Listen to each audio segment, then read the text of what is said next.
நம்ம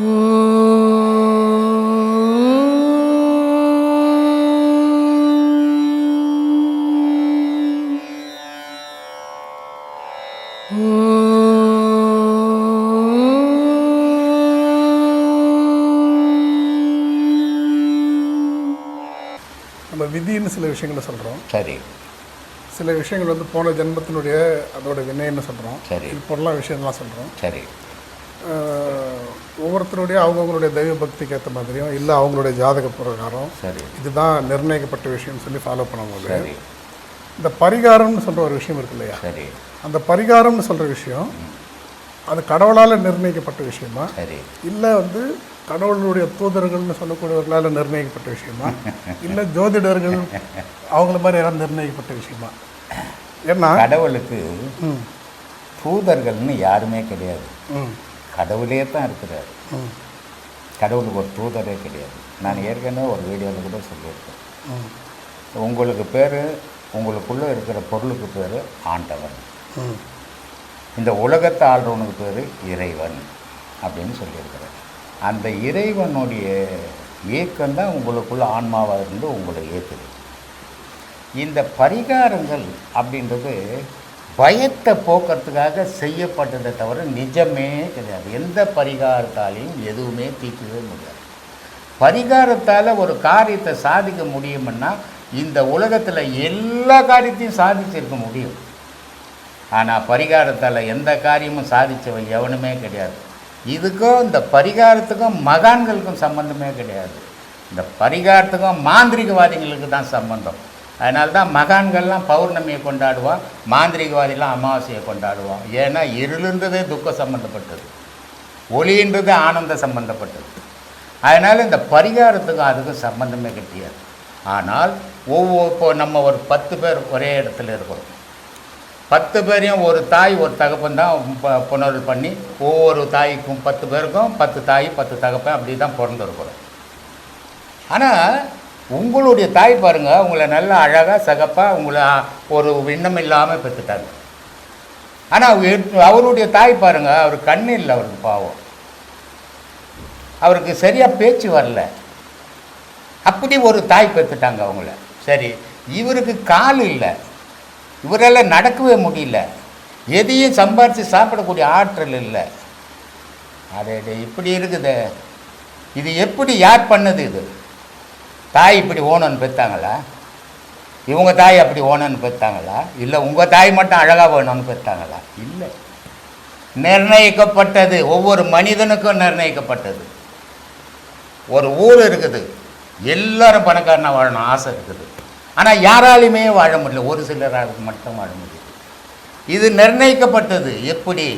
போன பிறப்பினுடைய பிறவியில் நீ என்னென்ன ஆட்டங்கள், என்னென்ன அக்குறும்புகள், என்னென்ன அநியாயங்கள் செய்தியோ அதுக்கேற்ற மாதிரி இப்போ கண் இல்லாதையும் உன்னை பார்த்து ஊனமுற்றவன் சொல்கிறதும், பிறர் உன்னை குறை சொல்லி நீ எவ்வளோ பேரை குறை சொல்லி வாழ்ந்தியோ இன்றைக்கி உன்னை பல பேர் குறை சொல்லி வாழ்கிற மாதிரி வாழ்க்கையை அமைஞ்சு போச்சு. இதுக்கும் தாய்க்கும் சம்மந்தமே கிடையாது. இதில் தான் என்னோடய சந்தேகம். என்ன ஒரு விஷயம்னா, இப்போ வந்து நான் வந்து ஒரு ஏழையாக நான் ஒரு இடத்துல பிறக்கிறேன்னு வச்சுக்கலாம். ஆமாம், எனக்கு வந்து இது போன்ற விஷயத்தை கற்பிக்கப்படும் பொழுது இது நிர்ணயிக்கப்பட்டது, இது உன்னுடைய பிறவியை வந்து முடிவு செய்யப்பட்டது, இது உனக்காக வகுக்கப்பட்டது, உனக்காக எழுதப்பட்டது அப்படிங்கிற ஒரு விஷயத்த ஒரு அடிமட்ட லெவலில் ஒரு பாதிப்பு உள்ள ஒரு சூழலில் ஒரு ஆதரவற்ற நிலையில் இருக்கக்கூடிய ஒரு கடைக்கோடி ஒரு மனிதனுக்கு வந்து அதை வந்து புகுத்தும் பொழுது அவனுக்குடைய தன்னம்பிக்கை அந்த லெவலில் எந்த லெவலில் அர்த்தம் ஆகும்? ஏன்னா அவனுக்கு என்ன ஆகிடும்னா அப்போ வந்து நம்ம வாழ்க்கையில் வந்து அடுத்த கட்டத்துக்கு போகவே முடியாதோ. ஏன்னா நமக்கு இதெல்லாம் நிர்ணயிக்கப்பட்ட தவறான குறிக்கோள் இது. இல்லை அப்படித்தானே ஒருத்தர் உலகம்ன்றது இரவு பகல் இருக்குதா இல்லையா? இல்லை ஒருத்தருக்கு அப்படித்தானே இருக்கட்டும். இப்போ நீங்க சொல்லுவது இல்லை கரெக்ட், நிர்ணயிக்கப்பட்டதுங்கிறத நான் நம்ப அப்படின்னு சொல்லும்போது அந்த நிர்ணயிக்கப்பட்டதுக்கு பேர் விதி. ஆனால் உங்களுடைய மதியை கொண்டு உலகத்தில் வாழ்க்கை நடத்துறீங்க. எனக்கு வந்து ஒரு அப்போ நிர்ணயிக்கப்பட்டது வந்து பொய் தானே? இல்லை, நிர்ணயிக்கப்பட்டது பொய்யாகாது. ஆனால் நிர்ணயம்ன்றது ஒரு கால எல்லைக்குள்ளே வகுக்கப்பட்டுக்குது. இப்போ நீ ஒரு புள்ள பிறகுது 100 வயசு வரைக்கும் வாழுது, ஒரு புள்ள பிறகுது, எல்லா சுபிட்சமும் இருக்குது. அது 10 வயசில் செத்து போகுது. இது எப்படி காரணம்? ஏன் செத்துது? அது என்ன குறைபாடு? அதுக்கு அப்போ 100 வயசு வரைக்கும் வாழ்கிறவனுக்கு என்ன கிடைச்சது? நிர்ணயம், ஆனால் அடையாளம் இல்லை. ஆனால் இந்த விதின்றது நிர்ணயம்ன்றது இருக்குதோ இல்லையோ அதை விட்டுடு, உன் மதியால் விதியை வெண்ணிடுன்னா. ஆனால் விதியை வெண்ணவன் உலகத்தில் இன்னும் பிறக்கல ஒருத்தன் கூட, யாரும் பிறந்ததே இல்லை. எப்படி? எல்லாமே நான் ஒரு ஞானி ஆகணும்னா அதுக்கு விதி துணை இருக்கணும். நீங்கள் ஒரு பணக்காரன் ஆகணும்னா உங்கள் விதி துணையாக இருக்கணும். எத்தனை பேர் உங்கள் கூட படித்தவன் வேலை இல்லாத அவஸ்தைப்படுவான். நீங்கள் மட்டும் எப்படி தமிழ்நாடு பேப்பர் சங்க தலைவரானீங்க? விதி உங்களை நிர்ணயிப்பாக்கிக்கிட்டு உயர்த்தி வச்சுக்கிட்டு, இதுக்கு நீங்கள் போன பிறவியில் செய்த நன்மைகள் அடையாளம் கிடையாது. அப்போ ஒருத்தருடைய உழைப்போ அவங்களுடைய தன்னம்பிக்கையோ, உழைப்பே அது நிர்ணயம் பண்ணது தாங்க. உழைக்கவே முடியாமல் எவ்வளோ பேர் உழைக்கணும் உழைக்கணும் உழைக்கணும் எவ்வளோ பேர் ஆசைப்படுறான். உழைக்கிறதுக்கு வாய்ப்பு கிடைக்காம. ஆனால் உழைப்பே இல்லாமல் சொகுசாகணும், அவனுக்கு உழைக்க வாய்ப்புகள் கிடைக்குது. இப்படி மனிதனுக்கு விதியும் மதியும் சேர்ந்து தான் உலகத்தில் வாழ்க்கை நடத்துது. இப்போ இரவும் பகலும் இருக்கிற வரைக்கும் விதியும் மதியும் இருக்கும். இரவும் பகலும் இருக்கிற வரைக்கும் இன்பம் துன்பம் இருக்கும். இதை யாராலையும் தவிர்த்துக்க முடியாது. அவனுடைய அறிவு கொண்டு அதை எதிலேருந்து நீங்கிடணும், எதை இணைச்சிக்கணும் அப்படின்னு வாழறது அவனுடைய மதி. ஆனால் அதையும் தாண்டி நடக்கிறது விதின்னு விட்டுட்டு போயிடலாம். இப்போ விதி அதை பேலன்ஸ் பண்ணி ஃபைட் பண்ணி வர்றது மதி. இதுக்கு நடுவில் ஒரு அதை ஃபைட் பண்ணவே முடியாதுங்க. விதியை ஃபைட் பண்ணவே முடியாது யாராலையும். ஆனால் அதுக்குள்ளே இருந்து எல்லாத்தையும் அது ஏற்க விடுதுங்கள. இப்போ அதுக்கு ஒரு உதாரணம் சொல்கிறேன். உங்களுக்கு ஆன்மா இருக்குது. ஆன்மா தான் எல்லாத்துக்கும் உங்களுக்கு மூலப்பொருள். ஆனால் உங்களுடைய ஆன்மா இங்கே செயல்படல. ஆன்மா உன்னுடைய குழந்தையாக இருக்கப்பட்ட உங்கள் மனம் செயல்பட்டுருக்குது. அதே மாதிரி விதியினுடைய குழந்தை தான் மதி. அது எது வரைக்கும் நீ விளையாட முடியுமோ விளையாட விடும், எப்போ பிடிக்கணுமோ அப்போ பிடிச்சிடும். அதே மாதிரி உன் மனம் எது வரைக்கும் உன்னுடைய ஆசைகள் தொடரக்கூடும், அதுக்கப்புறம் ஆன்மா கட்டுப்பட்டுடும். இதுதாங்க மனித வாழ்க்கையில் நடந்துருக்கிற உண்மை. ஆனால் இதை நம்ம புரிஞ்சிக்க முடியாது, எடுத்துக்க முடியாது. ஏன்னா அடையாளம் இல்லாத விஷயம் அது. எது அடையாளங்களோ அதை தான் நம்ம மனம் ஏற்றுக்கும். அடையாளம் இல்லாத நம்ம மனம் ஏற்றுக்காது. ஆனால் அடையாளம் இல்லாதது தான் நிஜம், அடையாளம் இருக்கிறதுலாம் பொய்யா போயிடும். இப்போ நம்ம உடல் அடையாளம் இருக்குது, ஆனால் பொய் பொருளாக ஆகிட்டு போகுது. ஆனால் உள்ளே இருக்கிற உயிர் அடையாளம் இல்லாதது, ஆனால் மெய்ப்பொருளாக இருக்குது. அதுக்கு தான் சொன்னான் ஞானி, காயமே இது பொய்யடா, சிவ காற்றடித்த பையடா, மாயனாராம் குயவன் செய்த மண்ணு பாண்டம் ஓடடா, உளுத்த நரம்பையும் வெளுத்த சதையையும் இழுத்து கட்டிய கூடடா, வெந்த சோத்தையும் நொந்த காய்கறி போட்டடைத்த பையடா, காயமே இது பொய்யடானா. யார் சொல்கிறான்? ஞானி சொல்கிறான். நம்ம என்ன சொல்கிறோம்? எங்கள் மெய்வாய் முக்குன்னுங்க. அப்போ மெய்யின்றோம். ஏன்? நமக்கு தோற்றம் இதுதான் தெரியும். ஞானிக்கு இது தோற்றம் தெரியல, உள்ளகிறது தோற்றம் தெரியும். நமக்கு தெரியாது தான் அவனுக்கு தெரியுது, நமக்கு தெரியுது தான் அவனுக்கு மறைக்குது. ஞானிக்கு உலகம் தெரியறதில்லை, கடவுள் தெரிகிறான். அஞ்ஞானிக்கு கடவுள் தெரியறதில்லை, உலகம் தெரிகிறான். இப்படி வேறுபட்டு வாழும். இந்த பரிகாரம் நான் உன்னை நினச்சா வாழ வைப்பேன் அப்படின்றதான் பொய்யான பேச்சு. விதி இருக்குதா மதி இருக்குதா, உனக்கு அந்த ஆர்குமெண்ட்டை தேவையில்லை. உன் வாழ்க்கை இருக்குது, உன்னுடைய பயணம் இருக்குது. உன் மேலே நீ நம்பிக்கை வச்சு அந்த பயணத்தை தொடரு, நீ வெற்றி அடைஞ்சிடுவ. இங்கே விதி இருக்குதா மதி இருக்குதான்ற ஆராய்ச்சி பண்ணும்போது தான் நீ உன்னுடைய வேகத்தை விட்டுடுவ. அதனால் அது தேவையற்றது. பரிகாரம்ன்றது எவனாலையும் பண்ணி எவனும் சாதிக்கவே முடியாது. உலகம் ஃபுல்லாக பரிகாரம் பண்ணிட்டு இப்போ கொரோனாஸ் வந்தது பரிகாரம் பண்ணி எல்லாம் சரி பண்ணிட்டுருக்கலாமே. இது ஒரு ஏமாத்து வேலை, காசு பறிக்கிறதுக்கு. இப்போ கிளி ஜோசியன் சொல்கிறான், அதுல இருந்து 4 வார்த்தை தான் இருக்கும். ஆனால் 10 நிமிஷம் படிப்பான். அத்தை இவனும் உட்காந்து கேட்டுனப்பான். இது யாருடைய ஏமாளித்தனம்? அது மாதிரி இந்த பரிகாரம்ன்றது ஒரு ஏமாற்று வேலை. இந்த கோயிலுக்கு போய் செய் ஜோசியனுங்க. இப்போ எல்லாருமே ஜோசியன் சொல்கிறதே இல்லை. முன்னெல்லாம் டாக்டர்கிட்ட போனீங்கன்னா அவர் பார்த்துட்டு என்ன நோய் அதுக்கு ஊசி போடுவார், மருந்து கொடுப்பார். இன்றைக்கி ஜென்ரலான விஷயம், ஒரு டாக்டர்கிட்ட போய் உடம்பு சரியில்லை போகிறதுக்கு போன உடனே அவர் சொல்கிற முதல்ல ட்ரீட்மெண்ட்டு வாக்கிங் போங்க நல்லா அப்படின்றார். அதே மாதிரி இன்றைக்கி ஜோசியம்ன்றது எப்படி ஆகிப்போச்சுன்னா, இந்த கோயிலில் போய் பரிகாரம் பண்ணுங்க, அந்த சாமி நான் அதுக்காக காத்துங்குது.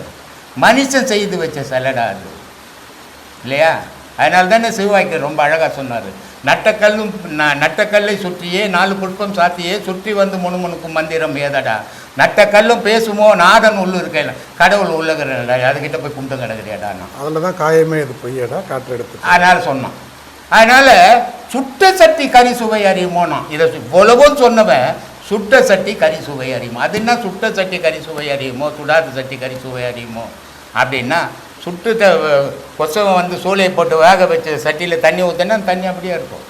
இப்போ அப்போ அதனுடைய ருசி அது அறியாது. இப்போ நீங்கள் சொன்ன திருமூலர்லேருந்து எல்லாத்தையும் எடுத்துக்கிட்டோம்னாலே வள்ளலாரோக்கம் எடுத்துக்கிட்டால் கூட சரி, நபிகள் எடுத்துக்கிட்டாலும் சரி, இயேசுநாதர் எடுத்துக்கிட்டாலும் சரி, யார் எடுத்துக்கிட்டாலுமே சரி, விவேகானந்தர் எடுத்துக்கிட்டாலும் சரி, இவங்களுடைய எதுவுமே வந்து சக்ஸஸ்ஃபுல்லான ஒரு எண்டிங்கோ சக்ஸஸ்ஃபுல்லான லைஃபோ இல்லையா. உதாரணத்துக்கு வந்து வள்ளலார் வந்து அவர் வந்து சயின்ஸையும்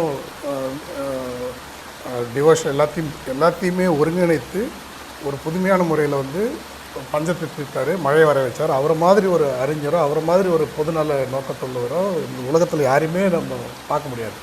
ஆனால் அப்படிப்பட்ட வள்ளலார் அவ்வளோ தன்னலம் கருதாத வாழ்ந்த ஒரு சயின்ஸையும் ஒரு ஒரு இதையும் நம்மளோட ஆன்மீகத்தையும் வந்து சம அளவில் பயன்படுத்தி சக்ஸஸ் பண்ண வள்ளலார் கடை விதித்தேன் கொள்வார் யாரும் இல்லைன்னு சொல்லி ஃபெயிலியர் தான். என்ன சொன்னார், இவ்வளோ திறமை இருந்து கூட அந்த திறமையை பயன்படுத்திக்கிறதுக்கு மக்கள் இல்லை.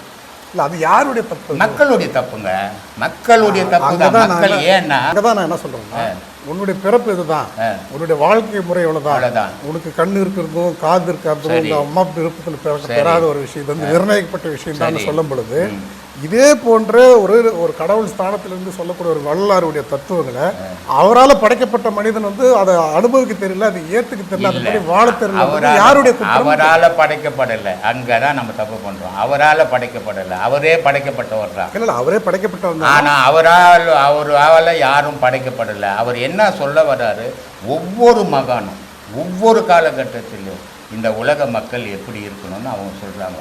ஆனால் மக்கள் எடுத்துக்கலன்னா மகான்கள் தவறு பண்ண முடியும். நான் வந்து எந்த மாதிரி ஆன்மீகவாதி வேணும்னு நான் விரும்புகிறேன்னு சொன்னால், சாகர நிலைமையில் இருக்கிற ஒரு நோயாளி கூட ஒரு டாக்டர் பார்த்துட்டு, டாக்டர் தெரியாமல் செத்துருவான்னு சொல்கிறான். ஆனால் டாக்டரை பார்த்துட்டு நல்லா இருக்க, ஒன்றும் பிரச்சனை இல்லை, உனக்கு எந்த பிரச்சனையும் இல்லை, எல்லாம் சரியாயிடுச்சு, இன்னும் கொஞ்ச நாள் நல்லா ஆகிடும்னு சொல்கிறவன் தான் பெஸ்ட் டாக்டர். சரி, அந்த மாதிரி உண்மையிலே வந்து இதுதான் விதி, இது பிரகாரம் தான் இருக்குது அப்படின்னு சரி. அப்போ போகிறவனை பார்த்துட்டு நீ நல்லா இருக்கிறன்னா ஒரு பெஸ்ட் டாக்டர் போய் சொன்னாலும் பரவாயில்ல. ஆமாம், அந்த இடத்துல போய் அதை தான் சொல்லிங்கிறேன் நானும். உலகம் விதி மதின்றதை நீ ஆராய்ச்சி பண்ணாத, உன்னை ஆராய்ச்சி பண்ணிக்கன்னு நீ உன் வெற்றியை தேடி பயணம் பண்ணு. உனக்கு எதுக்கு விதி, உனக்கு எதுக்கு மதியை பற்றி பேசுங்கிற? அது தேவையற்றது விஷயம். உன்னுடைய வாழ்க்கை பயணம் தொடரட்டும். உன்னை பற்றி ஆராய், விதியை பற்றியோ மதியை பற்றியோ கடவுளை பற்றியோ ஆராயாத. ஏன்னா கடவுளை ஆராய்ஞ்சி கரை கண்டவன் எவனுமே இல்லை. நீ உன்னை ஆராய்ஞ்சி கரை கண்டு பாரு அப்படின்றதுக்கு தான். ஏன்னா இதை மாதிரி எதுலேயுமே ஒரு பொய் இருக்கும். இவ்வளோ விதி இருக்குதுங்க, நிர்ணயிக்கப்பட்டது அப்படின்னு சொன்னால் உலகம் ஏங்கல, அப்போ யாரோங்கினே இருக்கும். இல்லை, அப்போ எந்த காலத்துலையும் யாரும் ஒருத்தர் வந்து இது வந்து முடிவு செய்யப்பட்டது, இதெல்லாம் வந்து மாற்ற முடியாது, இது வந்து ஏற்கனவே எழுதப்பட்டது, இதுதான் உன்னுடைய தலையெழுத்து, இது வந்து போன ஜென்மத்தில் நீ பண்ண பாவம், இந்த மாதிரியான உன்னோட அப்பா அம்மா இந்த மாதிரி ஏன் அவங்ககிட்ட போய் சொல்லணும்? இல்லை, அப்படித்தான் புகுத்தப்பட்டு இல்லை, அந்த புகுத்தலுக்கு நீயே உட்படுற. அதை தான் நான் சொல்லின்னுக்கிறேன். யாருக்கிட்டும் போயிட்டு என் விதி நீ ஜோசியம் பார்க்கும்போது தான் இது நிர்ணயிக்கப்பட்டது, ஜோசியம் பார்க்கும்போது தான் இது எழுதப்பட்டது, இது தேவையற்ற வேலை. நீ உன்னை தேடு, உலகத்தை தேடு, உன் பயணம் நல்லபடியாக போகும். எனக்கு விதியா எனக்கு நிர்ணயம் ஒரு இன்பமாக இருந்தீங்கன்னா எவங்கிட்டையும் எவனையும் தேட போகிறதில்ல, சொகஸாக நீ வாழ்ந்துக்கிட்ட. ஒரு சின்ன துன்பம் வந்தால் 10 பேரை தேடி ஆர்குமெண்ட் பண்ணுற. அப்போ அந்த 10 பேரில் 4 பேர் சொல்கிறத எடுத்துக்கிற. அதுக்கு இந்த 10 பேர்கிட்ட போகாமல் இருந்தீங்கன்னா உனக்கு அந்த பிரச்சனையே இல்லையே. அதுக்கு யார் அடிப்படை? உன்னுடைய மனம் அடிப்படையாது. நன்மை இது இருக்குது அப்படின்னு சொல்ல ஒரு இருட்டில் ஒருத்தன் போவான், கும்மு இருட்டாக இருக்கும், போவான், நான் ஒண்டி தான் இருக்கிறேன்னு பயணம் பண்ணுவான். அவன் அடுத்த போய் சேர்ந்துருவான். ஒரு பயங்காளி அந்த கும்மிருட்டில் பயணம் பண்ணுவான், எது இருக்குதோ திரும்பி திரும்பி பார்த்து போவான், போகும்போது செத்து போயிடுவான். இதுக்கு அங்கே என்ன இருந்ததுன்னா அங்கே ஒன்றுமே இல்லை, இவனுடைய பயமே அதுக்கு அடிப்படையாக இருந்தது.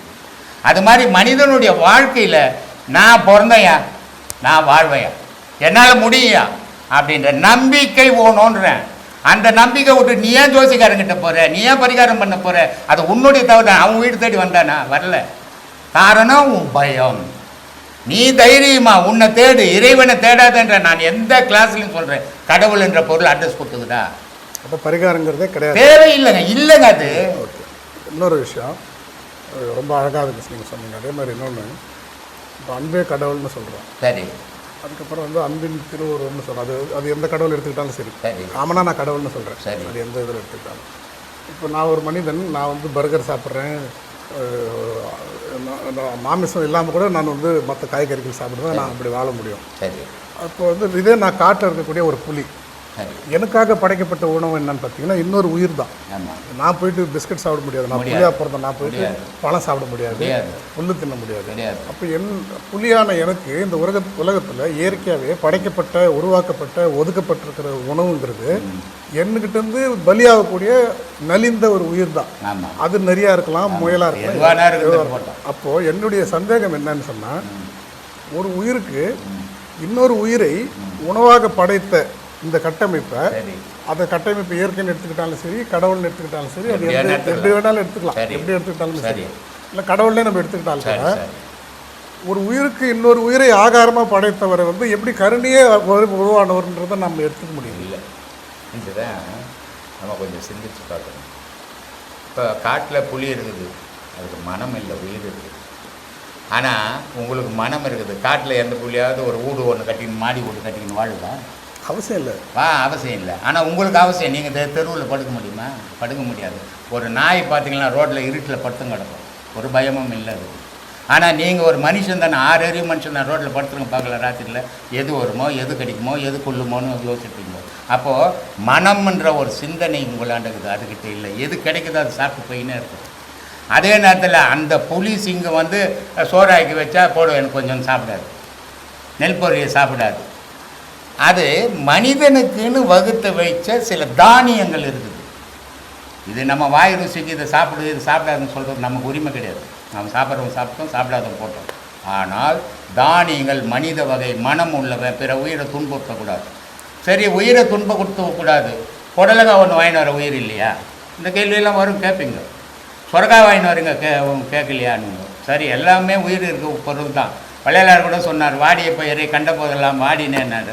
அந்த வாடிய பயிரை அறக்கலைன்னு சொன்னால் மனுஷன் இனமே இருக்காது இல்லையா? அவருக்கு சோறு இல்லை, அதனால் வாடிய பயிரை கண்ட போதெல்லாம் வாடினேன்னாரு. மனுஷனுக்கு சோறு வேணுமே, அப்போ அந்த பயிரை அறுந்துச்சான்னு ஆகணும். அதனால் எல்லாத்தையும் எல்லா கூடவும் சேர்த்துக்கூடாது.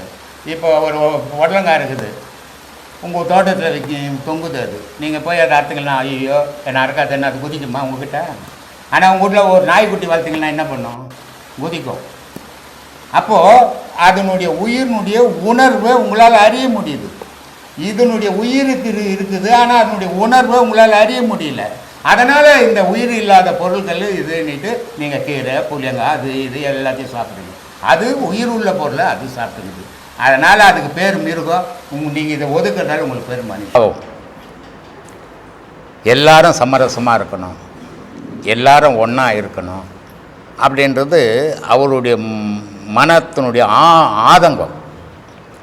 அதனால் அவர் வெளிப்படுத்துகிறாரு சமரசம் உலாவும் இடம். எங்கே சமரசம் உலாவும் இடம் அப்படின்னு பார்த்தீங்கன்னா அவர் என்ன சொல்கிறாரு? சுடுகாடுடான்றார். இது அவர் சொன்னது சரி, ஆனால் சுடுகாடு சமரசம் உலாவும் இடமா இருக்குதான்னு பாருங்கள்.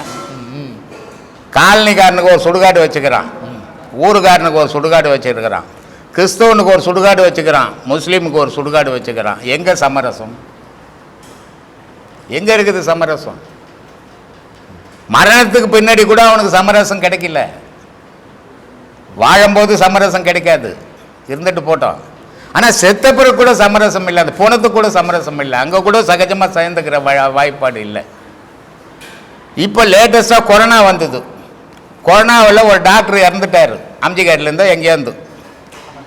அவரை கல்லறையில், கீழ்பாக்க கல்லறையில் எத்தும் போனால் அங்கே இருக்கிற ஜனங்க கலட்டா பண்ணிவிட்டு அங்கே புதைக்கக்கூடாதுன்னு சொல்லிவிட்டு அங்கேருந்து எடுத்துன்னு வந்து ஐநாவரம் வேளங்காடு சுடுகாட்டில் போச்சுட்டாங்க இல்லையா? எங்கே இருக்குது சமரசம்? அங்கே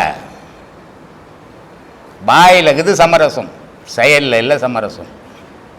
அப்போ திருப்பி 3 நாள் போட்டு அவங்க குடும்பம்லாம் இது பண்ண பிறகு, போலீஸ் சட்டமெல்லாம் மாற்றின பிறகு இங்கேருந்து பொந்த நோண்டி எடுத்து போய் அங்கே போச்சாங்க.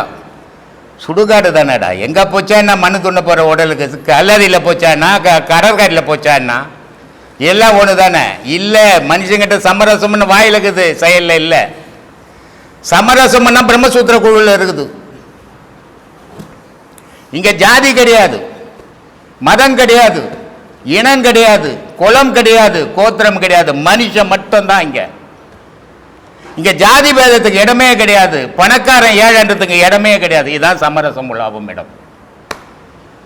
அப்போ சமரசம் உலாவும் இடம்னா எப்படி இருக்கணும்? எல்லாரும் சமத்துவமா, எல்லாருக்கும் எல்லா உரிமையும் கிடைக்கணும். அதான் சமத்துவம். இல்லையேடா, சுடுகாட்டில் சமரசம் உலாவும் இல்லையே.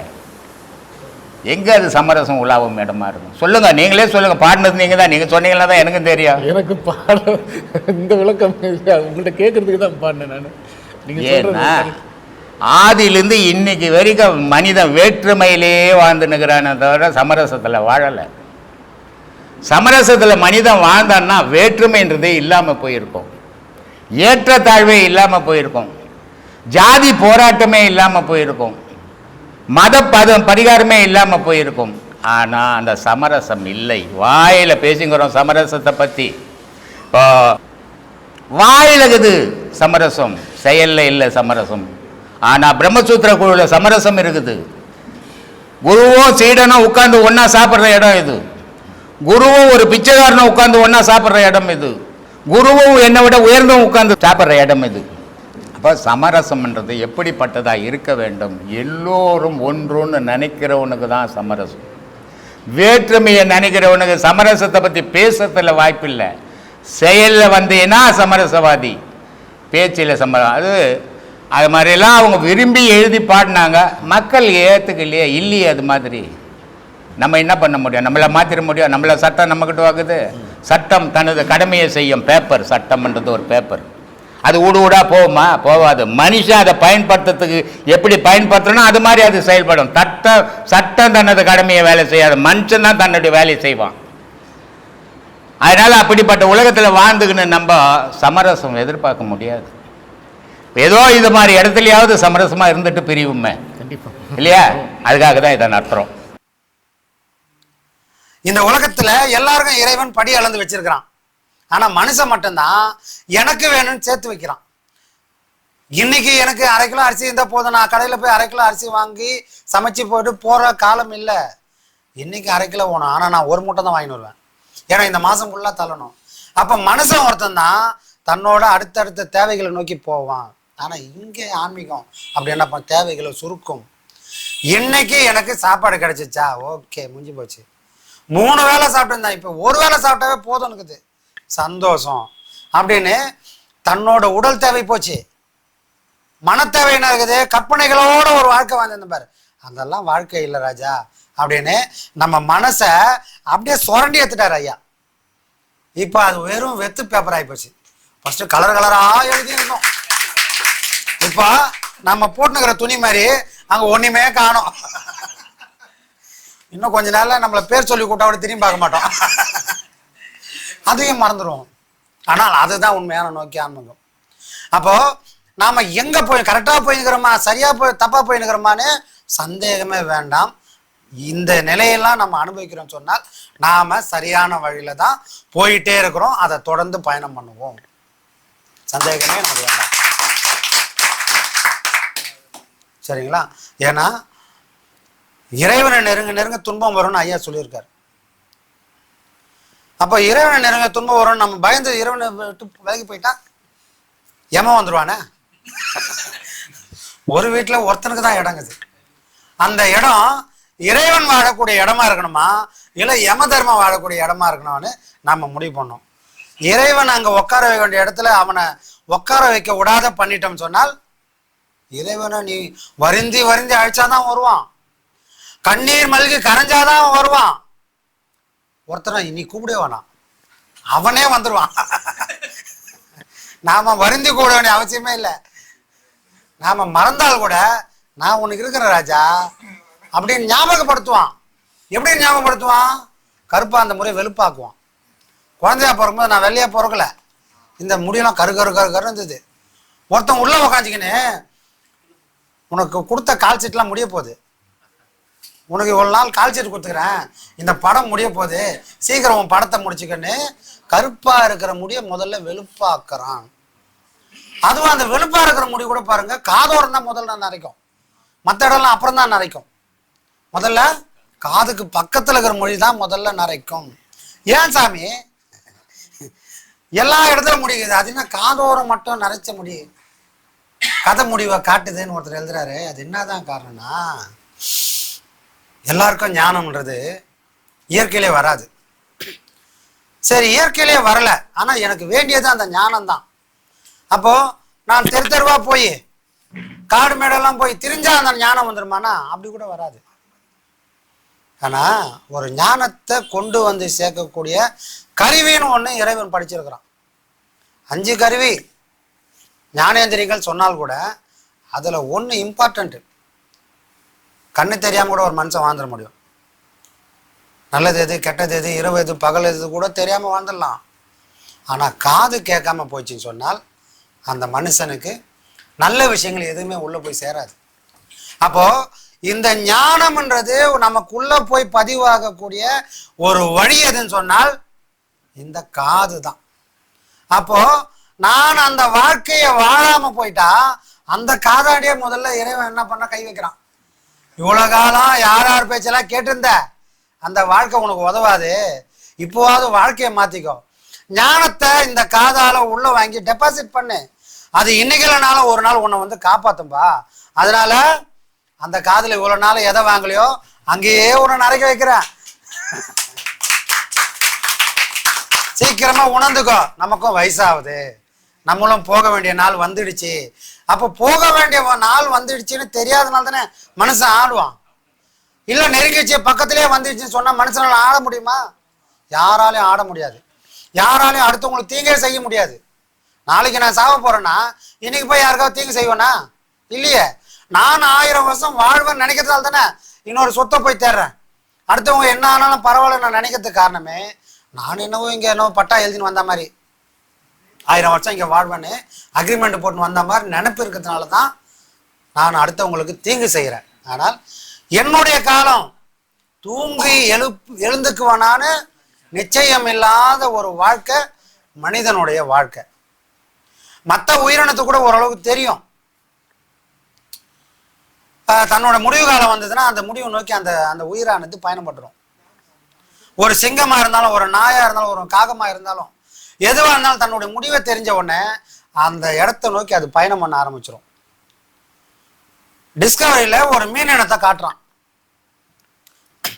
அந்த மீன் கடல்ல இருக்குது. கடல் எத்தனையோ 1000 கிலோமீட்டர் பரப்பளவு உள்ள ஒரு பகுதி. அந்த கடலுக்கு அது வந்து சேரும்போது அது ஒரு மீன் குஞ்சு. அது வளர்ந்து ஒரு முற்றிய நிலை வந்த உடனே இப்போ தன்னோட இனத்தை அது வந்து விருத்தி பண்ணணும். அப்போ இவ்வளோ நாள் சொகுசா அந்த கடல்ல வாழ்ந்து சுதந்திரமா இருந்த அந்த மீன் இப்போ தான் எங்க பிறந்தனோ, எங்க பிறந்துச்சு, அது எங்கேயோ ஒரு மலையில ஒரு நதியில அங்க இருந்து பிறந்து தண்ணியால உந்தி தள்ளப்பட்டு ஒரு மீன் குஞ்சா கடல்ல வந்து விழுந்தது. அந்த மீன் குஞ்சா இருக்கும்போது இது பிறந்த இடம் இதுதான்ற ரகசியத்தை அந்த மீனுக்குள்ள இறைவன் வச்சிருக்கான். அதனால என்ன பண்ணுது, வாழும்போது அதை கவனிக்கல. தன்னோட காலம் முடியுது, தான் இனப்பெருக்க முடிஞ்ச உடனே, தன்னோட ஆயுசு முடிஞ்சுன்னு தெரிஞ்ச உடனே இது வரைக்கும் போகாத திரும்பி பயணம் பண்ணாத அந்த எங்க பிறந்ததோ அதே இடத்தை நோக்கி கடலம் கடந்து நதியில பயணம் பண்ணி எங்க பிறந்ததோ அங்கேயே வந்து முட்டை இட்டுட்டு அங்கேயே அது செத்து போகுது. இதை டிஸ்கவரில காட்டான். ஒரு மீன் இனத்துக்கு நான் எங்கிருந்த வந்தேன்னு தெரியுது, திருப்பி நான் எங்க போய் சேரணும்னு தெரியுது. மனுஷன் ஒருத்தனுக்கு மட்டுமே அது தெரியல. நீ எங்க இருந்தப்பா வந்த? நான் எங்க அம்மா வயிற்றுல இருந்து வந்தேன்றான். இங்க வரதுக்கு முன்னாடி நீ எங்கப்பா இருந்த? தெரியலையேன்றான். அப்போ மனுஷனுக்கு மட்டும்தான் எங்கிருந்து வந்தோன்னு தெரியல, எங்க போறோன்ற அறிவை இறைவன் மறைச்சிட்டான். வேற எந்த உயிரினத்துக்கும் அந்த அறிவை மறைக்கவே இல்லை. ஒரு குட்டியா இருக்கும் போது அதுக்கு என்ன இருக்க போது அதுக்கு அறிவு, தான் பசிஞ்சா சாப்பிடணும் கூட தெரியாத ஒரு குட்டி இனம் தன்னோட முடிவு தான் பிறந்த இடத்துல தான் போகணும் அதுதான் தேடி போகுதுன்னா அந்த அறிவுக்கும் நம்மளோட அறிவுக்கும் ஏணி வச்சா கூட எட்டாது. கடல்ன்றது எவ்வளோ பெரிய பிரம்மாண்டம், அவ்வளோ பெரிய பிரம்மாண்டத்தை அதை தாண்டி வருதுன்னா அதுக்கு எவ்வளோ பெரிய சாமர்த்தியம், எவ்வளோ பெரிய வைராங்கி இருந்தால் அது கடலை தாண்டி வரும். நாமும் கூட அந்த கடல் மாதிரி இந்த துன்பமான வாழ்க்கையில தான் வந்துட்டு பிறந்த இடத்த மறந்துட்டோம், வந்த இடத்த மறந்துட்டோம். அதோட விளைவு என்னாச்சு, எங்க போக போறோம்னு தெரியல. புரியுதுங்களா?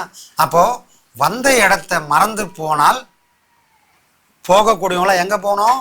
சுடுகாடாக தான் போக முடியும். வந்த இடம் எது, நான் எங்கேருந்து வந்தேன், நான் யார் அப்படின்ற உண்மையை தான் வாழுங்காலத்திலே ஒரு மனுஷனால உணர முடியும், அதை அனுபவிக்க முடியும்னு சொன்னால் அவங்கள சுடுகாடு ஏற்றுக்காது. எங்கப்பா ஏற்றுக்கும்?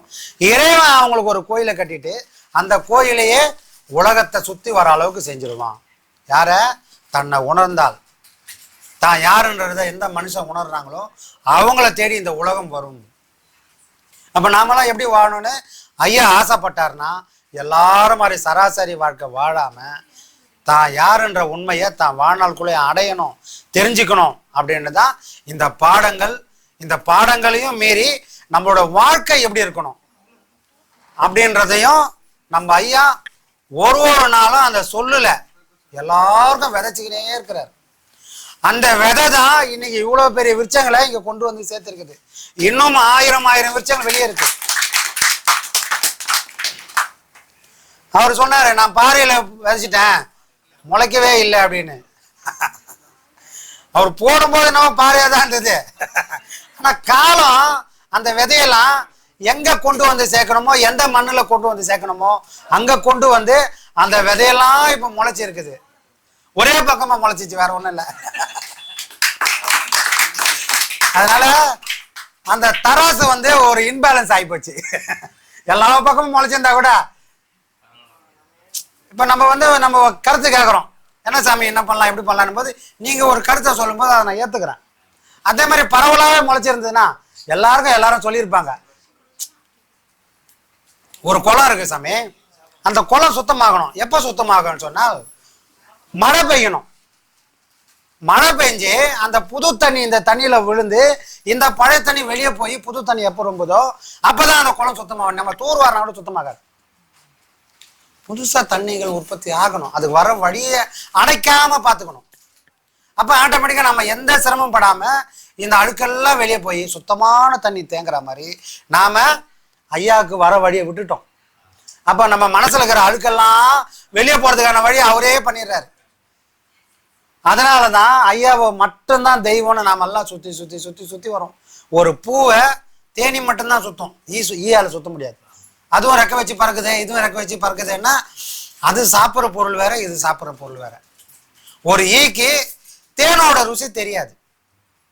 ஒரு தேனீக்கு மலத்தை நோக்க வேண்டிய அவசியம் இல்லை. தேனீக்கான உணவு தேன் மட்டுமே. ஒரு ஈயால இந்த உலகம் கெடும், ஒரு தேனியால இந்த உலகமே வாழும். புரியுதுங்களா? ஒரு பூவு பூக்குதுன்னா காரணம் யாருன்னா, ஏதோ மரத்தை வச்சாரு, தண்ணி விட்டாரு, உரம் போட்டாருனால பூத்து குலுங்கி காயாகல, கனியாக இங்க வரல. அதுக்கும் மீறி இறைவன் ஒரு செயலை செய்ய சொல்றான். யார் மூலியமானா இந்த தேனி மூலியமா தான்.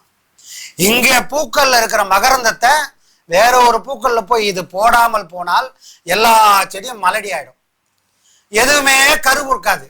அப்போ ஒரு செடி ஒரு மரம் கரு பிடிக்கணும், காய் காய்க்கணும், கனி பெய்யணும், இந்த உலகத்துக்கு பயன் தரணும்னு சொன்னால் தேனீக்கள் மாதிரியான நம்மள மாதிரி கூட்டங்கள் வேணும். அப்பதான் ஐயான்ற அந்த பூக்கள்ல உட்காந்து அங்க இருக்கிற மகரந்தத்தை எல்லா பூக்கள் மனசு எல்லாரும் மனசுலையும் விதைச்சிட்டா அந்த மனசு மலடி ஆகாது, அதுவும் பூவா பூத்துக்கும். எல்லாருக்கும் உபயோகப்படுற ஒரு வாழ்க்கையும் நம்ம எல்லாருக்கும் ஐயா கொடுத்துருக்கிறார். அப்ப இந்த வாழ்க்கைய நாம விடாப்பிடியா பிடிச்சுக்கணும். 1000 சோதனைகள் வரும். தென்னை மரம் விழுந்துரும், புயல் அடிக்கும் போதே தென்னை மரம் வந்துடும், ஆனா நாணல் விழாது.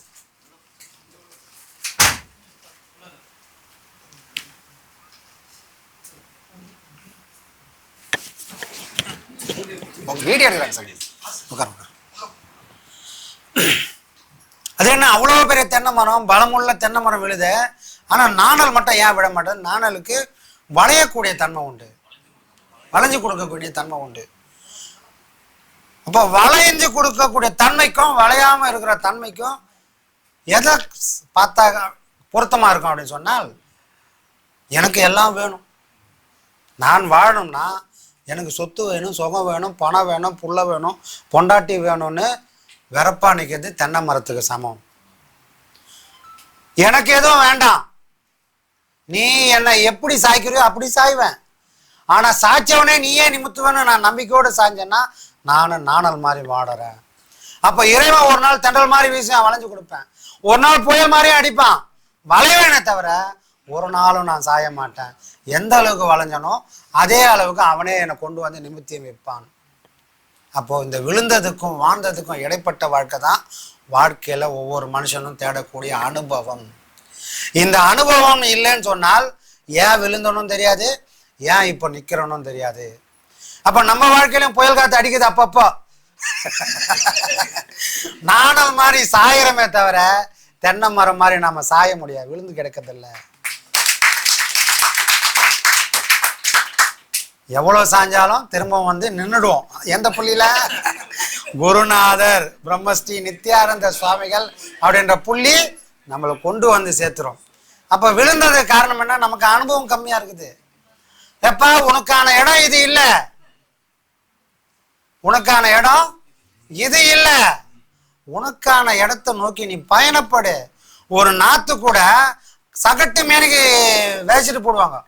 விதைச்சு போன உடனே முளைச்சி பயிரா வந்துடும், பயிரா வராது, முளைச்சி வந்துடும். முளைச்சி வந்தவன விவசாயி என்ன பண்ணாரு, அதை எடுத்து இப்போ அதை பக்குவமா வேற வேற இடத்துல நடுவார். அப்ப சகட்டு மேனிக்கா நம்மளை தூவி விட்டு போயிட்டாரு. இப்போ முளைச்சிட்டோம், முளைச்சிட்டா அங்கேயே அப்படியே இருந்தோம்னா கெட்டு போயிடும்பா. இப்போ ஒரு ஒரு இடத்துல உங்களை முளைக்க வைக்கிறேன் அப்படின்னு இன்னைக்கு ஒரு ஒரு இடமா நம்மளை பயிரிடுறார். அதனால இது எதுவுமே வீணாகாது. இது நாளைய உலகத்துக்கு ஐயா எதுக்காக தன்னுடைய 60 வருஷ உழைப்ப இந்த உலகத்துக்கு கொடுத்தாரோ அந்த நோக்கம் ஒரு நாளும் வீணாகாம நாம அதை நம்ம தலை மேல சிறை மேல ஏற்றி கொண்டு அதை சிறப்பா செஞ்சு முடிப்போம். அந்த வல்லமை நம்மளால மட்டும்தான் முடியும். அந்த கொடுப்பனை நமக்கு மட்டும்தான் இருக்குது, வேற யாருக்கும் அந்த கொடுப்பனை இல்லை. நாம தெருவோரம் நின்னாலும் ஒரே பாட்டு தான் பாடுவோம், பஞ்சப்பாட்டு இல்லை, குருநாதரோட பாட்டு மட்டும்தான் படிப்போம். சரிங்களா?